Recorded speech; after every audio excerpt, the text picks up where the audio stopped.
अस्सलाम वालेकुम। उम्मीद है आप खैरियत से होंगे। हमारा जो टॉपिक है वो बड़ा इंटरेस्टिंग है, थोड़ा डिफरेंट है, क्योंकि अक्सर हम इसको सुनते हैं लेकिन हमने कभी इसके ऊपर गौर नहीं किया। ये वर्ड है ऑर्गेनाइजेशन। इस टर्म को आपने कभी सोचा कि ये क्या चीज़ है?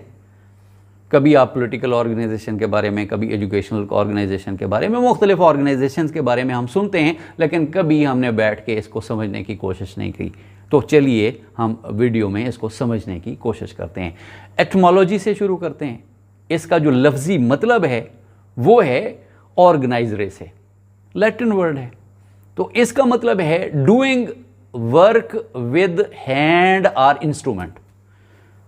अच्छा जी, अब हाथों से और इंस्ट्रूमेंट के साथ अगर कोई काम करते हैं तो ये ऑर्गेनाइजेशन होगी? नहीं, इसका मफहूम समझते हैं। अब मफहूम इसका कुछ इस तरह से है कि मैन, मनी और मटेरियल का ऐसा सिस्टमेटिक कॉम्बिनेशन जिसके ज़रिए हम कोई गोल हासिल कर सकें। तो ऐसा सिस्टमेटिक स्ट्रक्चर जो रिसोर्सेज का यूज़ करे और उसका कोई कॉमन गोल हो। इसमें जो मेन चीज़ है मैन मनी मटेरियल को कंबाइन करने की, वो है कॉमन गोल। उसके लिए जब हम इन चीज़ों को आपस में स्ट्रक्चर करते हैं, इन चीज़ों को आपस में मिलाते हैं, तो वो ऑर्गेनाइजेशन बनती है। उस ऑर्गेनाइजेशन के मखसूस मकासद होते हैं। तो अब हम देखते हैं कि जो ऑर्गेनाइजेशन है वो किस किस्म की ऑर्गेनाइजेशंस होती हैं। मतलब आपको समझ लग गया होगा कि मैन, मनी और मटेरियल का ऐसा इस्तेमाल कि हम एक डिज़ायर्ड गोल तक पहुंच सकें।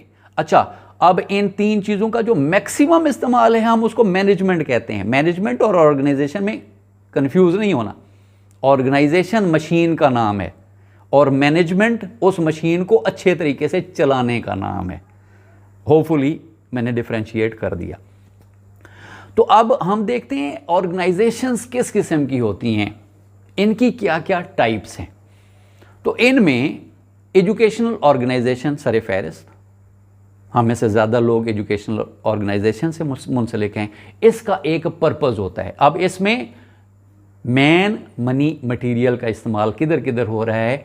बिल्डिंग है, स्कूल बिल्डिंग है, मटेरियल हो गया। असातिज़ा हैं, मैन हो गया।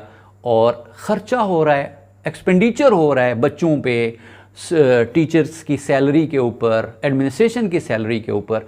तो ये तीन चीज़ें हैं यहाँ पर, लेकिन वो सारे काम कर रहे हैं। उनका मेन गोल तनख्वाह लेना, खर्च करना नहीं है। उनका मेन एक पर्पज़ है कि ज़्यादा से ज़्यादा लोगों को क्वालिटी एजुकेशन प्रोवाइड करना।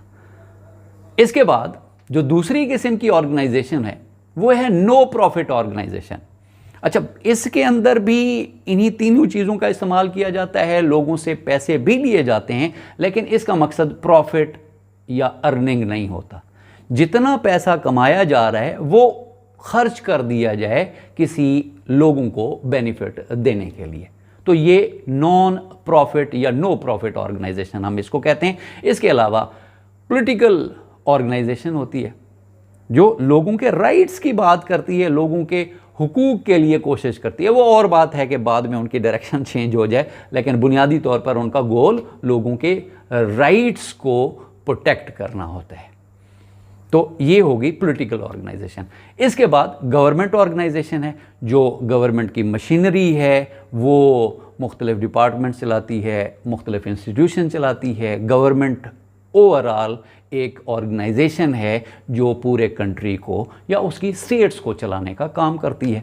इसके बाद हो गया सोशल ऑर्गेनाइजेशन है, इंटरनेशनल ऑर्गेनाइजेशन है। हम अपने मोहल्ले में, अपनी कॉलोनी में, अपने शहर में मुख्तलिफ यूनियंस बनाते हैं। उनका भी एक ख़ास मकसद होता है। लोग मिल बैठते हैं और एक ख़ास मकसद के लिए जद्दोजहद और कोशिश करते हैं।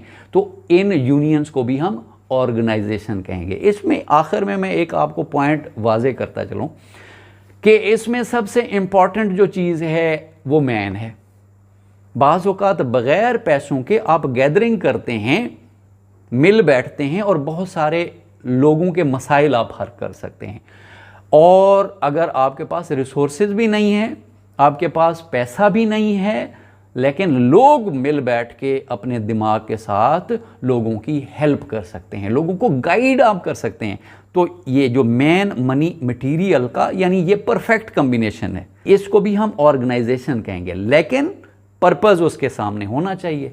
बगैर पर्पस के लोगों की जो गैदरिंग है, रिसोर्सेज को मिला देना है और मटेरियल का जो यूज़ है वो ऑर्गेनाइजेशन नहीं कहलाती। होपफुली मेरी वीडियो आपको पसंद आई होगी। अगर पसंद आई है तो इसको ज़्यादा से ज़्यादा लोगों से शेयर करें और मेरे चैनल पे नए हैं तो इसको सब्सक्राइब करना ना भूलिएगा। आपका टाइम देने का बहुत शुक्रिया।